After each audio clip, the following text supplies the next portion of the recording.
نلتقي من جديد أصدقائي المبرمجين مع درس رقم 19 الذي سوف يحل لنا مشكلة حذف المادة. لنفترض نحن لدينا اختيار 3 مواد، وقبل الترحيل اكتشفنا أن المادة التي تتواجد في السطر الثاني غير مرغوب فيها، سجلت في الخطأ، لا يريدها المستعير.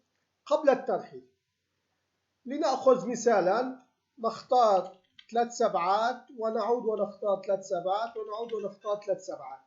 في هذا السطر الثاني نحن لا نريد 3 قطع، نريد قطعتين من هذا الكتاب لنعطيه للمستعير.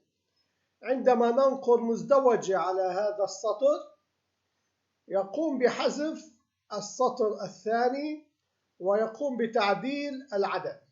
لنلاحظ مع بعض ما هي الأسطر البرمجية الذي تم العمل عليها لكي نحصل على المطلوب. هذه هي الأسطر البرمجية التي سوف نتابعها عندما ننقل على هذه الأداة.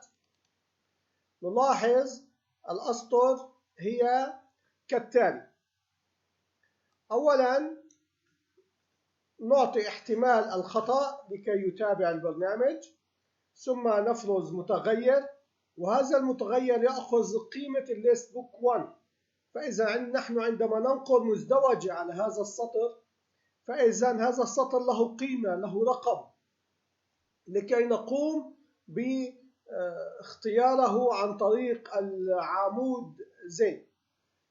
ثم نبحث عن طريق البحث على المتغير أين هو موجود في العمود زي، فنحصل على التوافق. فإذا هنا يتم اكتشاف أن الرقم الموجود في المتغير موجود في هذا المكان.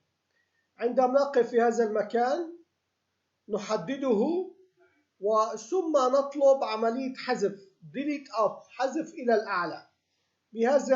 بهذه الطريقة نحصل على حذف هذا السطر من هذا الجدول الذي هو موجود بالFBA. ثم هذا المتغير 54 نطلب بإعادة العدد من 3 إلى 2. نلاحظ الآن الزين أين هو؟ إنه هنا.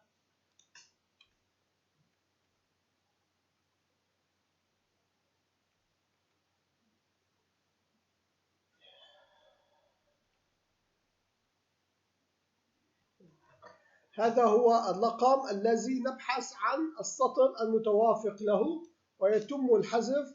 وفي آخر المطاف الAK هي التي تعطينا رقم الأعداد الموجودة.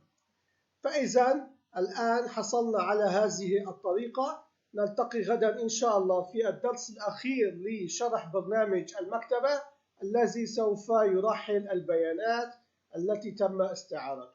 نلتقي غدا إن شاء الله.